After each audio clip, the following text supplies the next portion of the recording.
ये chloric acid, ये तो हो गया, NaCl तो हो गया, तो ये हमको ये मिलेगा। ठीक है, ये फर्स्ट रिएक्शन मैंने किया सोडियम का हाइड्रोक्लोरिक एसिड के साथ। तो क्या एक बार Zn, एक बार रिएक्टिविटी उसकी कम है। ये रिएक्टिविटी जो है वो हर एक मेटल टू मेटल चेंज होती है, जैसे सोडियम आयरन। अब मैं और एग्जांपल देता हूँ, copper.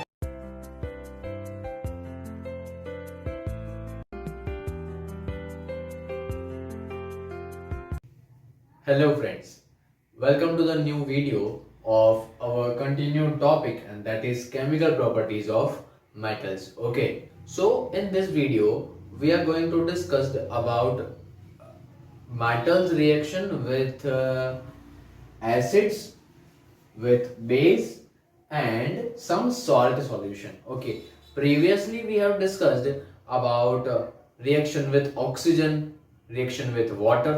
Okay, so further we will discuss about these things. So focus here, आपका ध्यान इधर होना चाहिए, आपका टेक्स्ट बुक या नोटबुक एंड पेन पेंसिल आपके साथ रखना, ताकि आप इन इक्वेशंस को नोट डाउन कर सको। ठीक है, और ध्यान से सुनना ये पूरे सेशन को, क्योंकि बहुत सारे ऐसे 1 मार्क्स भी क्वेश्चंस भी आएंगे जो कि मैं आपको बताऊंगा इस वीडियो के अंदर। ठीक है, तो आपको वो ध्यान से सुनना है, आपको लगता है तो उसको नोट डाउन कर दो। ठीक है, तो चलिए शुरू करते हैं फटाफट, हमारा टाइम वेस्ट ना हो उससे पहले। Reaction with acid of what? Metals reaction with acid. कोई भी मेटल है उसका एसिड के साथ रिएक्शन करते हैं तो क्या मिलेगा वो हमको देखना है। अगेन इसके अंदर एक चीज अच्छी है जो कि हमको प्रीवियसली याद है, हमने की थी। ठीक है, तो आ जाओ शुरू करते हैं। मैं इधर लिख रहा हूं, ध्यान रखना। तो एसिड के साथ भी जब मेटल रिएक्ट करता है, ध्यान रखना, जब भी कोई एसिड के साथ मेटल रिएक्ट करता है तो वो भी डाइहाइड्रोजन गैस प्रोड्यूस करता ही है। ठीक है, तो ये सब में कॉमन मैं अभी से लिख देता हूँ, डाइहाइड्रोजन गैस तो आएगा ही आएगा पिक्चर में। तो ये क्या, हमको अगर ये याद है एक चीज, तो हमारा ये रिएक्शन बनाना एकदम इजी हो जाएगा। जनरली स्टूडेंट्स को ये रिएक्शन से बहुत डर लगता है केमिस्ट्री के अंदर, ये बड़े बड़े equations, but there is nothing tough in that. ठीक है, अगर आप इसको कंसेप्चुअली समझते हो, अब अगर आप समझो कि आपको याद है कि मेरे को रिएक्शन विद एसिड लिखना है, किसका? मेटल्स का। मेटल के नाम याद है? यस, याद है, सोडियम एक मेटल है। एसिड का नाम है, याद है, HCl। ठीक है, तो ये लिख गया। अब ये भी पता है कि ये रिएक्शन करने से एक बाय प्रोडक्ट डाइहाइड्रोजन तो मिलेगा ही मिलेगा, तो मैंने वो भी लिख दिया। अब कितना बचा? ये। अब ये जो फाइनल आंसर है उसको लिखने के लिए तो मैंने आपको बैलेंस्ड करने का सिखाया है, कि आपको काउंट करना है कि भाई इधर कितना हाइड्रोजन है तो उतने इधर होने चाहिए, इधर कितने सोडियम है तो उतने ही इधर होने चाहिए। ठीक है, तो ऐसे जितनी बार आप ज्यादा प्रैक्टिस करोगे you will remember it easily. ज्यादा इससे रिएक्शन से डरने की जरूरत नहीं है। ठीक है, तो पहले थोड़ी डिस्कस करते हैं एसिड्स के बारे में। तो अब एसिड आपने नाम तो सुना है। ओके, अलग अलग टाइप के हैं, मैंने इधर नाम लिखा है HCl, H2SO4, इधर अगेन HCl। तो ये एसिड्स जो होते हैं, ये HCl and H2SO4, these are called mineral acids. क्या बोलते हैं इसको? इसको बोलते हैं, मैं नाम लिख रहा हूं उधर, मिनरल एसिड्स। ठीक है, मिनरल क्यों? मिनरल वाटर, हम इसका ये वर्ड का यूज कहां पे करते हैं? मतलब प्योर एसिड्स। प्योर मतलब ये इतने ज्यादा स्ट्रांग होंगे कि इसका एक बूंद आपके हाथ पे गिरेगा तो वो बूंद नीचे से निकलेगा। यस, वो आपके हाथ पे होल भी कर सकता है, ये इतने ज्यादा स्ट्रांग होते हैं। ये H2SO4 जो है, इसको नाम दिया गया है सल्फ्यूरिक एसिड। ठीक है, ये है HCl, हाइड्रोक्लोरिक एसिड। ओके, ये इसके नाम मैं अभी इधर लिखूंगा, आपको याद रह जाएंगे। बट ये इतने ज्यादा स्ट्रांग हैं कि अगर इनको मेटल्स के साथ रिएक्ट किया जाए तो ये बहुत वायोलेंटली रिएक्ट करेंगे, मतलब ब्लास्ट कर सकते हैं, बहुत कुछ हो सकता है। इसीलिए इतने स्ट्रांग एसिड्स को हम डायरेक्टली यूज नहीं करते हैं, पहले हम इनको डाइल्यूट करते हैं। क्या करते हैं? डाइल्यूट। डाइल्यूट क्या मतलब? उसके अंदर वाटर ऐड करते हैं ताकि उसकी जो स्ट्रांगनेस है वो थोड़ी कम हो जाए, कंट्रोल में आ जाए। ओके, और ये इतना स्ट्रांग ना रहे। बाकी H2SO4 जो है उसको king of acids, father of acids ये कहा जाता है। ठीक है, क्योंकि वो इतना पावरफुल है। अगर इसका एक बॉटल जो है वो मैं उसका ढक्कन खोल के एक रूम के अंदर रख दूं तो हम वो रूम के अंदर खड़े भी नहीं रह सकते। वो इतना स्ट्रांग होगा कि उसकी स्मेल आपको बाहर ले जाएगी, आपको जाना ही पड़ेगा। ये H2SO4 इतना ज़्यादा स्ट्रांग है, ठीक है। तो चलो इधर तक समझ लिया है। ये भी समझा कि डायरेक्ट एसिड्स यूज नहीं करेंगे, इसको डाइल्यूट करेंगे। तो हम, आप भी अगर टेक्स्ट बुक में देखते हो तो आपको वर्ड मिलेगा डाइल्यूटेड HCl, डाइल्यूटेड H2SO4। मतलब ये प्योर अब नहीं है, उसके अंदर वाटर ऐड किया गया है और उसको डाइल्यूट मतलब लेस रिएक्टिव, मतलब उसको बोल सकते हैं कि जितनी स्ट्रांगनेस उसके पहले थी उससे अब कम हो गई। ओके, तो शुरू करते हैं रिएक्शन समझना कि क्या है। मैं इधर नाम भी लिखूंगा, ये रिएक्शन बहुत ही अच्छे से। जैसे ये इधर है Na, तो ये है सोडियम, हमको पता है, ठीक है। सोडियम हो गया HCl, तो ये क्या है, मैं इधर इसका नाम लिख रहा हूं हाइड्रोक्लोरिक एसिड, ठीक है। इसका नाम क्या है, हाइड्रोक्लोरिक एसिड। ये H है, इसके लिए हाइड्रो, Cl है दैट इज क्लोरीन, इसके लिए क्लोरिक एसिड, हाइड्रोक्लोरिक एसिड, ठीक है। ये लिख दिया। ये है डाई हाइड्रोजन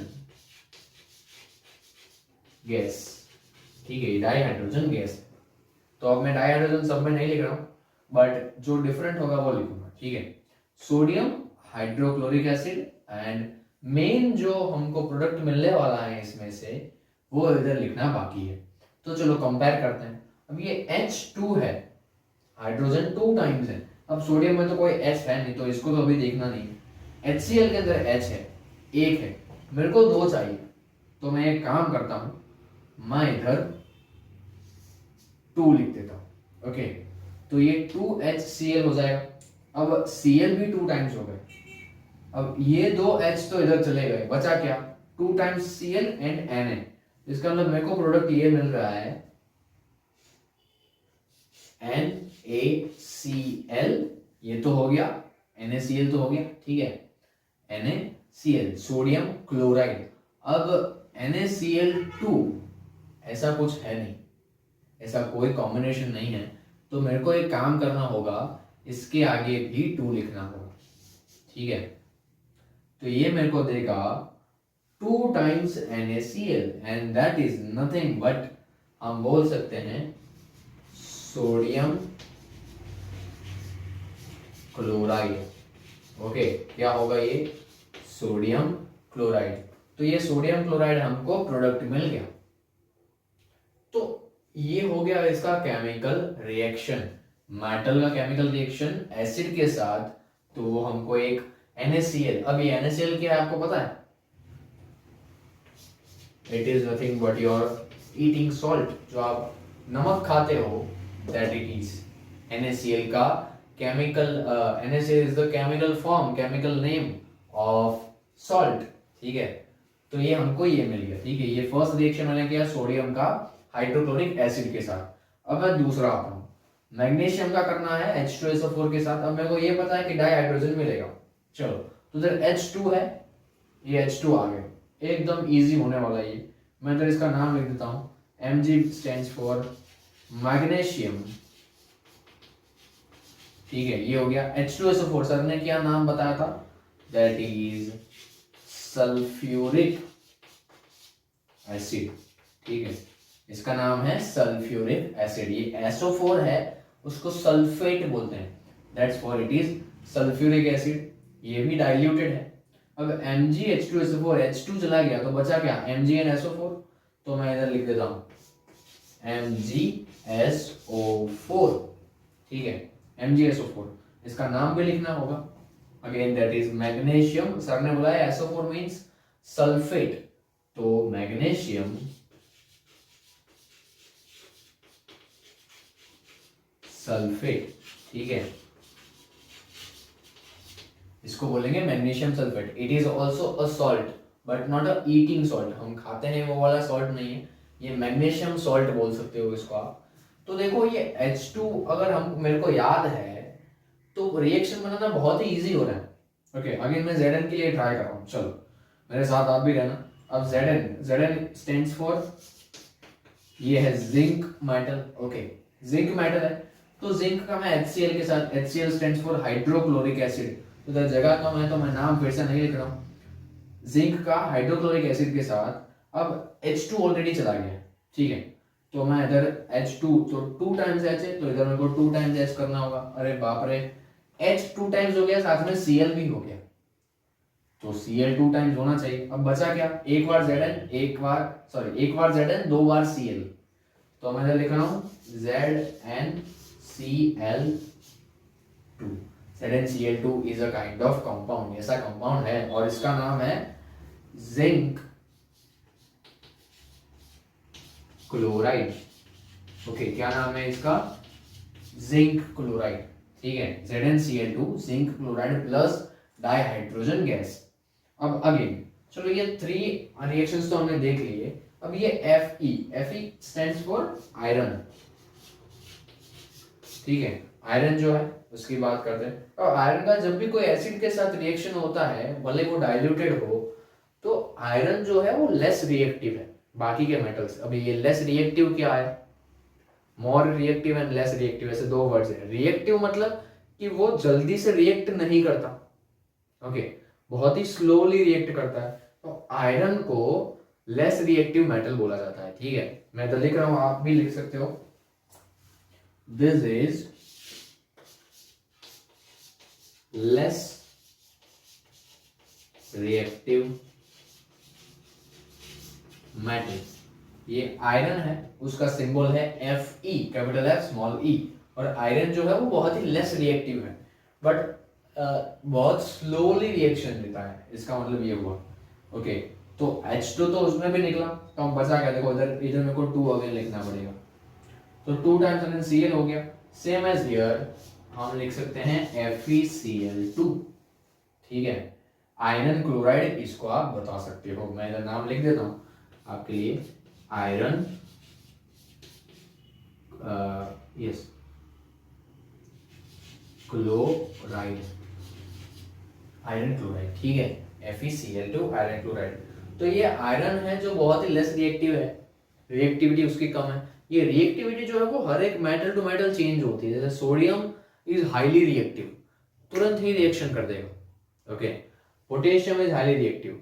तो कोई कोई मेटल्स जो है वो बहुत ज्यादा रिएक्टिव होते हैं, कोई कोई होते हैं बहुत ही लेस रिएक्टिव होते हैं, जैसे ये लेस रिएक्टिव है आयरन। अब मैं और एक एग्जांपल देता हूँ कॉपर का, Cu, ठीक है, उसका सिंबल है Cu, this is the symbol of copper. अब ये कॉपर है, वो आयरन से भी लेस रिएक्टिव है, मतलब बहुत ही कम रिएक्शन उसका, बहुत ही कम है, बहुत ही कम जगह पे वो रिएक्ट करता है। तो इसका मतलब ये हुआ कि अगर मैं आयरन को, सॉरी कॉपर को HCl या H2SO4 के साथ कनेक्शन में लाऊंगा तो वो कुछ भी रिएक्शन नहीं देगा, ओके, वो सबसे कम रिएक्टिव मेटल है। और इसी वजह से कॉपर कम रिएक्टिव है, इसी वजह से उसको इलेक्ट्रिसिटी वायर्स में यूज किया जाता है, ठीक है। अब सोचो कि कॉपर का रिएक्टिविटी ज्यादा होता अगर, तो वो इलेक्ट्रिसिटी का वायर जो है उसके ऊपर कभी भी पानी गिरता है, कहीं भी वो एयर के साथ कांटेक्ट में आता है, कोई ना कोई गैस के साथ, तो अगर वो उस टाइम पे रिएक्ट कर देगा तो ब्लास्ट भी हो सकते हैं, बहुत डैमेज हो सकता है। इसलिए सबसे लेस रिएक्टिव मेटल को इलेक्ट्रिसिटी में यूज किया जाता है। तो कॉपर कभी भी रिएक्ट नहीं करता है एसिड्स के साथ भी। तो अगर मैं Cu प्लस H2SO4 लिखता हूं, मेरे को कुछ भी नहीं मिलेगा। Cu प्लस HCl लिखूंगा, मेरे को आंसर में कुछ नहीं मिलेगा, ठीक है। तो ऐसा 1 मार्क क्वेश्चन आता है, जैसे Cu प्लस 2HCl, आप कंप्लीट करो रिएक्शन, तो आपको वहां पे लिखना है Cu is a non reactive metal, that's why there is nothing in product, ठीक है। वहां पे ना तो डाइहाइड्रोजन मिलेगा, ना ही कोई सॉल्ट सब्सटेंस मिलेगा, ठीक है। तो ये आपको याद रखना है कि कॉपर इज लेस रिएक्टिव और you can say non reactive metal, ठीक है। तो मेटल की एसिड्स के साथ हमने रिएक्शंस देख ली। अब आगे बढ़ते हैं रिएक्शन विथ बेस। कोई भी मेटल है वो बेस के साथ रिएक्ट करता है तो क्या होता है, ओके। तो ये मैंने जिंक लिया है इधर, मैं लिखता हूँ इसका नाम जिंक। ये NaOH शायद हमने पहले कहीं देखा था, OH, अरे OH means hydroxide, very good. तो मैं इसका नाम लिख सकता हूं सोडियम हाइड्रोक्साइड, ठीक है, सोडियम हाइड्रोक्साइड लिख दिया। अब इसका रिएक्शन भी तो करना है, प्लस देखो चलो कुछ करते हैं, Zn+2NaOH gives blank। अब अगेन मेटल का ये अच्छी बात है, वो अपने हाइड्रोजन, प्यारे हाइड्रोजन को कभी छोड़ता नहीं, तो इसमें भी वो H2 रिलीज कर रहा है। ओके, H2 रिलीज कर रहा है, तो 2 ये H2 टाइम्स तो गए, ठीक है, क्या बच रहा है, चलो देखते हैं। Zn सबसे पहले तो बच रहा है, तो मैं इधर Zn को लिख रहा हूँ, Zn, ठीक है, फिर Zn2Na, ओके, H एक्चुअली में अगर डाइहाइड्रोजन 2 टाइम्स आएगा, ओके, चलो तो रिएक्शन बनाना पड़ेगा, हम इसको बैलेंस करते हैं, जैसे से मैं कर रहा हूँ आप पूरा ध्यान रखना। देखो मैंने इधर 2 to the 4 टाइम्स अगर हाइड्रोजन किया है तो मेरे को और कुछ भी चेंज करना होगा, ठीक है। Let me erase it first, इधर सिर्फ H2 रखते हैं, तो क्या क्या बच रहा है इसको लिख देते हैं पहले। Zn, एक बार O बच रहा है, sorry 2 bar, Na and O, इतनी चीजें हैं। अब Na और O जो है वो 2 टाइम्स है, ठीक है, तो हम क्या कर सकते हैं, ZnNO2, okay, yes, Zn zinc sodium, okay okay okay, yes, ये थोड़ा हम गलत चले गए, इसका नाम कुछ ऐसे आएगा, मैं आपको बता रहा हूँ। चलो सबसे पहले हम लिखते हैं Na 2 टाइम्स है, तो मैं पहले Na लिख रहा हूँ, एक काम करते हैं इधर लिखते हैं Na, फिर ये 2 आ गया, क्यों, क्योंकि Na 2 टाइम्स है, Na2 Zn, ठीक है, ये हो गया, और इधर आ गया O2, Na2ZnO2, ठीक है, तो ये Na2ZnO2 it is stands for, इसका नाम है, ये याद रखना आप, सोडियम जिंकेट, ठीक है, क्या है ये, सोडियम जिंकेट, Na2ZnO2। अब बैलेंस है कि नहीं देख लेते हैं, Zn 1 टाइम है, Zn 1 टाइम है, Na 2 टाइम्स है, Na 2 टाइम्स है, oxygen 2 times, oxygen 2 times, and hydrogen 2 times, again hydrogen 2 times. चलो तो ये रिएक्शन फुलफिल हो गया हमारा, Zn Na2ZnO2 that is sodium zincate, तो it is also type of salt, ये भी एक टाइप का सॉल्ट है, ठीक है, जिंक और सोडियम का कॉम्बिनेशन है, तो ये रिएक्शन विद बेस हो गया जिंक मेटल का, ऐसे और भी मिल सकते हैं, ठीक है, तो ये था रिएक्शन विद बेस। अब और एक इंपॉर्टेंट वन, ठीक है, इंपॉर्टेंट क्वेश्चन आ रहा है जो कि नेक्स्ट टॉपिक है हमारा, तो आपका ध्यान पूरा इधर रखना, उसका नाम है reaction with salt solution. Okay, किसका रिएक्शन, मेटल का reaction with salt solution. Salt अलग अलग टाइप्स के होते हैं और वो अलग अलग टाइप के सॉल्ट को आपको रिएक्ट करना है मेटल के साथ। कुछ लाइन लिखी हुई है, ये लाइन आप, आई मस्ट टेल यू कि आप इसको नोट डाउन करें, ओके, इंपॉर्टेंट है, पढ़ता हूं, आप भी ध्यान रखना। व्हेन मोर रिएक्टिव मेटल, देखो अब रिएक्टिव मेटल वर्ड आया, अभी अभी हमने समझा less reactive and more reactive, तो अब लेस रिएक्टिव कौन है, आयरन है, कॉपर है, तो इधर मोर रिएक्टिव में आपको उसके सिवा भी लेनी है, आयरन और कॉपर नहीं आनी चाहिए। When more reactive metal is placed, okay, in a salt solution, for example हम जिंक ले लेते हैं, zinc is a more reactive metal, तो whenever more reactive metal is placed in a salt solution of less reactive metal, अब less reactive कौन सी थी, copper थी, ठीक है, तो कॉपर का कोई सॉल्ट सॉल्यूशन बनाना है, और करना क्या है, फिर से पढ़ रहे हैं, when more reactive metal is placed in a salt solution of less reactive metal, मतलब सोचो कि कुछ ऐसा है, फॉर एग्जाम्पल एक कंटेनर है, ठीक है, उसके अंदर ये जो सॉल्यूशन है that is of salt solution of less reactive metal, copper for example, तो कॉपर सल्फेट ये एक सॉल्ट सॉल्यूशन हो गया, तो बीकर के अंदर कॉपर सल्फेट का एक सॉल्यूशन है, लिक्विड है, और उसके अंदर हम क्या कर रहे हैं, when more reactive metal is placed, इसके अंदर हम डाल रहे हैं जिंक। ओके, समझ आ रहा है?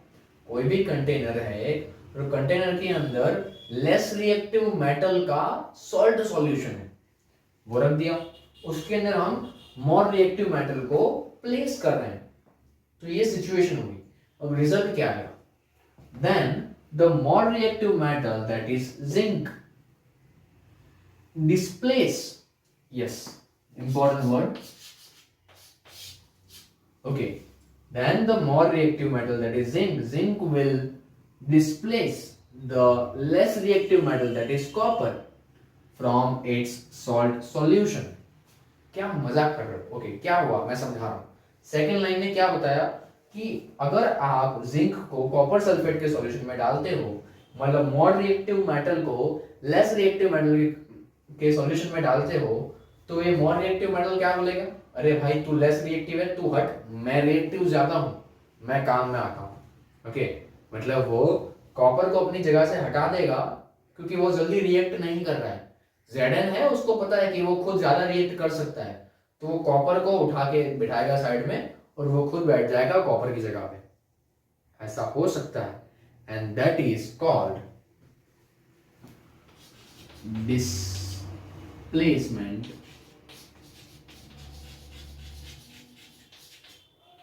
रिएक्शन। ठीक है, that is called displacement reaction. It is called displacement reaction. ये 5 लाइंस का मैंने डिस्प्लेसमेंट रिएक्शन का डेफिनेशन लिखा है। ओके, हम इसको रिएक्शन एक इक्वेशन में ट्राई करते हैं।